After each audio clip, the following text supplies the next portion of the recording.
현재 고 유사석 권사님 발인 예배가 진행 중에 있습니다. 담임 목사님과 교육자들은 현재 발인 예배에 참석 중에 있습니다. 슬픔을 당한 가정을 위해서 기도해 주시기를 바랍니다. 오늘 이 말씀의 표제를 보시면은 이 다윗의 마스길이라고 되어 있습니다. 마스길이라고 앞쪽에 보시면 이제 4번으로 각주가 표시가 되어 있고요. 그 맨 아래쪽에를 보시면은 4번의 뜻이 나오죠. 교훈이라고 번역되어 있습니다. 시편 32편은 다윗의 교훈 시입니다. 다윗이 꼭 가르치고 싶은 내용을 이렇게 시로 만들어서 알려주는 거죠. 그 핵심은 1절과 2절에 나옵니다. 허물의 사함을 받고 자신의 죄가 가려진 자는 복이 있도다. 마음에 간사함이 없고 여호와께 정죄를 당하지 아니하는 자는 복이 있도다. 누가 복된가? 어떤 사람이 복 있는 사람인가라고 할 때에 허물, 죄, 정죄, 즉 죄의 문제를 해결함 받은 사람이라는 것입니다. 여기서 죄를 세 가지 방면으로 이야기하는데요. 이 말씀은 같은 의미를 세 번 반복한 게 아닙니다. 다윗은 의도적으로 본문에 세 개의 단어를 배치해 두었습니다.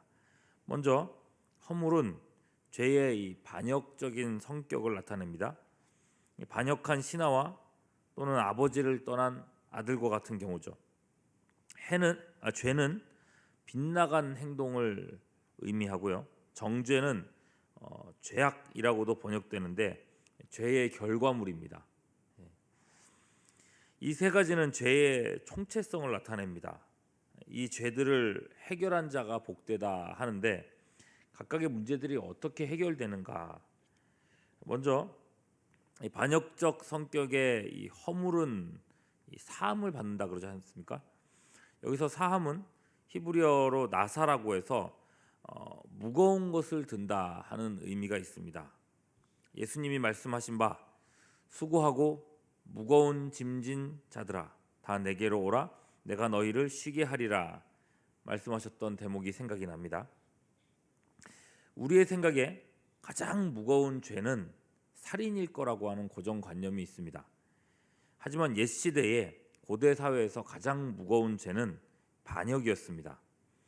살인을 한 사람은 자기 자신만 죽으면 되지만 반역죄에 대한 벌은 삼족을 멸했습니다. 하나님을 향한 이 반역이 얼마나 무거운 죄인지를 알고 구약 율법이 하나님의 대리자인 부모에게 불효하는 자가 어떤 벌을 받는지 보게 되면은 이 반역죄가 얼마나 무거운 죄인지 알 수가 있습니다. 부모에게 불효하는 자는 돌로 쳐서 죽이라고 했을 정도니까요. 그죠? 우리가 수고하고 무거운 짐을 진 것은 하나님을 떠났기 때문이고 하나님의 왕되심을 원하지 않았기 때문입니다. 신약에서 예수님께서는 그 짐을 들어주시겠다고 합니다. 그리고 우리를 쉬게 하겠다고 말씀하셨습니다. 둘째로 빗나간 행동을 가리키는 이 죄입니다. 죄에 대해서는 카사, 가리다, 덮다 이런 표현을 쓰죠. 죄는 가리고 덮는다고 해서 그 자체가 없어지지는 않습니다. 구약 율법에 따르면 죄를 지은 자는 그것을 드러내고 고백하고 변상해야 됩니다. 민수기 5장 6절에서 8절 보면은 이스라엘 자손에게 이르라 남자나 여자나 사람들이 범하는 죄를 범하여 여호와께 거역함으로 죄를 지으면 그 지은 죄를 자복하고 그 죄값을 온전히 갚되 5분의 1을 더하여 그가 죄를 지었던 그 사람에게 돌려줄 것이요 만일 죄값을 받을 만한 친척이 없으면 그 죄값을 여호와께 드려 제사장에게 돌릴 것이니 이는 그를 위하여 속죄할 속죄의 수량과 함께 돌릴 것이니라. 이게 율법입니다. 그러므로 구약 시대에는 속죄의 수량이 끊임없이 드려졌습니다. 그런데 구약 시대를 사는 다윗이 죄가 가려진 자가 복이 있다고 했습니다. 이 말은 그 죄의 부채가 탕감되었다라고 하는 암시가 있죠. 부채가 탕감되면 더 이상 채무에 시달릴 필요가 없게 됩니다. 이러한 탕감은요, 훗날 그리스도께서 자신을 단번에 십자가에서 제물로 주심으로 성취됩니다. 그러므로 우리의 죄는 온전히 가리워졌습니다. 로마서 13장 14절, 오직 주 예수 그리스도로 옷 입자라고 얘기하죠. 그리스도로 옷 입음으로써 우리의 죄가 가리워진다는 거죠. 셋째로, 정죄를 당하지 않는 자. 이 말은 죄 없는 사람으로 여겨준다는 말입니다. 여기서 중요한 표현은 아샵이라고 해서요, 여겨준다 하는 말씀입니다. 즉 정죄를 받아야 될 자가 죄 없는 자로 여겨진다는 거예요. 이 말씀은 창세기 15장 6절에서 아브라함이 예수님을 믿을 때, 하나님을 믿을 때 그것을 그의 의로 여기셨다 할 때 썼던 표현입니다. 죄인이 믿음으로써 의롭다 여김을 받는 것을 우리는 칭의라고 부릅니다.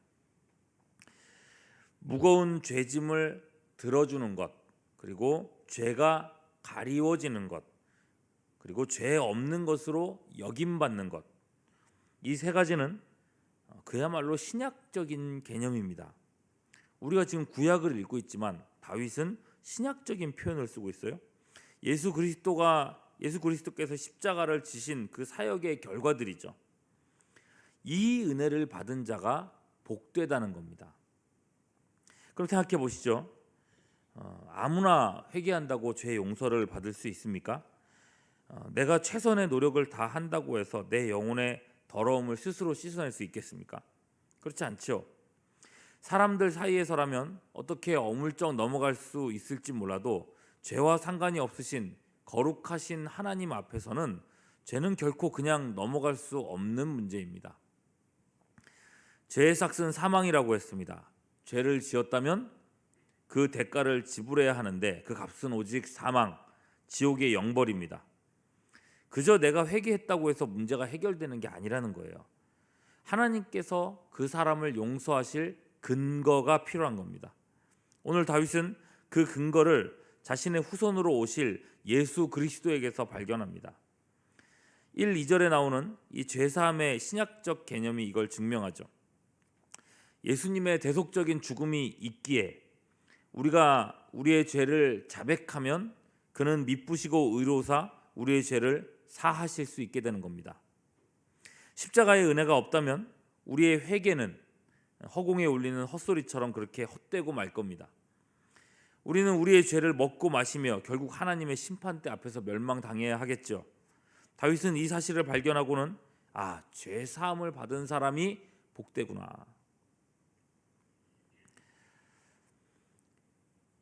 하나님의 은혜는 여기서 멈추지 않습니다. 하나님께서 죄 사함의 길을 열어두셨다고 해도 이 택한 받은 자들이 회개하지 않으면 아무 소용이 없는 일 아니겠습니까? 그러므로 하나님께서는 죄를 용서하시기 위해서 그를 회개하지 않을 수 없게 만드십니다. 3절이죠. 내가 입을 열지 아니할 때에 종일 신음함으로 내 뼈가 쇠하였습니다. 왜냐? 4절 말씀 보니까 주의 손이 주야로 나를 누르셔서 내 진액이 빠져 여름 가뭄의 마름처럼 되었기 때문이다 라고 말하죠. 양심으로, 말씀으로, 때로는 질병과 재난으로 하나님은 성도가 그 죄를 토해낼 때까지 택한 백성들을 주야로 누르십니다. 택한 백성이 아니라면 하나님께서는 그가 어떻게 살든 무슨 죄를 짓고 살든 그냥 내버려 두십니다. 이걸 유기라고 합니다. 유기. 히브리서 12장 8절은 이렇게 얘기해요. 징계는 다 받는 것이거늘 너희에게 없음은 사생자여 친아들이 아니니라. 그렇게 억지로 회개를 시키시고 주여 나는 죄인입니다 하고 자백이 터져 나오면 하나님께서는 그 예비하신 은총을 기다렸다는 듯이 쏟아 부어주신다는 거예요. 5절 보시죠. 내가 이르기를 내 허물을 여호와께 자복하리라 하고 주께 내 죄를 아뢰고 내 죄악을 숨기지 아니하였더니 곧 즉시로 주께서 내 죄악을 사하셨나이다. 죄만 사는 게 아니고요. 하나님께서 그 사람을 얼마나 기뻐하시는지, 그 회개하는 심령을 얼마나 기뻐하시는지 6절이죠. 이로 말미암아 모든 경건한 자는 주를 만날 기회를 얻어서 주께 기도할지라. 진실로 홍수가 범람할지라도 그에게 미치지 못하리이다. 하나님의 보호하심과 하나님의 그 외에 다른 은총들을 만나게 된다는 것입니다. 그 은혜 속에서 성도는 이렇게 외치게 됩니다. 7절입니다. 주는 나의 은신처이오니 환난에서 나를 보호하시고 구원의 노래로 나를 두르시리이다. 그러므로 다윗은 그 백성들에게 교훈을 주죠. 마스길 8절, 내가 내 갈 길을 가르쳐 보이고 너를 주목하여 훈계하리로다. 9절입니다. 너희는 무지한 말이나 노새같이 되지 말지어다. 제갈과 둘레로 단속하지 않으면 말을 듣지 않는 미련한 자가 되지 말라 합니다. 다윗은 우리 죄를 사하시는 그리스도를 멀리서 바라보면서 그 죄사함의 은총을 누리지 못하는 사람이야말로 어리석은 자고 악인이고 많은 슬픔 안에 있는 불쌍한 사람이라고 말합니다. 교통사고가 날 때마다 느끼는 건데요. 사고가 나면 처음에는 사고가 나면요, 내 잘못이라고 순순히 인정하는 사람이 거의 없습니다. 처음에는 인정했다가도 나중에 이 사람 저 사람 주변 사람들에게 이야기를 듣고 나면 갑자기 피해자처럼 억울해하기도 합니다. 이게 우리네 본성이에요. 하나님 앞에서도 성도들 사이에서도 자신은 옳다고만 생각하고, 또 분쟁이 생기면 나는 억울하다고 생각하고, 내가 지은 죄, 내 잘못은 그렇게 심각하게 보이지 않아서 회개하라 그래도 항상 피상적인 회개만 하는 경우가 참 많습니다. 이렇게 되면 사죄의 은총도 잃게 되고 결국은 찬양의 기쁨도 잃게 되는 것입니다. 회개하는 사람에게 참으로 마음을 열어 하나님의 그리스도의 십자가의 복음 안에서 회개하며 그 십자가의 피 아래에서 죄 씻음을 받는 사람들만이 11절의 결론처럼 얘기할 수 있습니다. 너희 의인들아 여호와를 기뻐하며 즐거워할지어다. 마음이 정직한 너희들아 다 즐거이 외칠지어다. 누가 이런 찬양을 할 수 있겠습니까?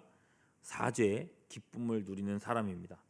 십자가 죄 씻음의 은총을 아는 사람입니다. 그렇다면 우리의 모습을 점검해 볼 수 있지 않겠습니까? 이 아침에 성령을 따라서 기도하시되 남의 죄가 아니라 내 죄, 내 악함이 발견되게 하옵소서, 성령님 나를 보게 하옵소서라고 기도하시고요.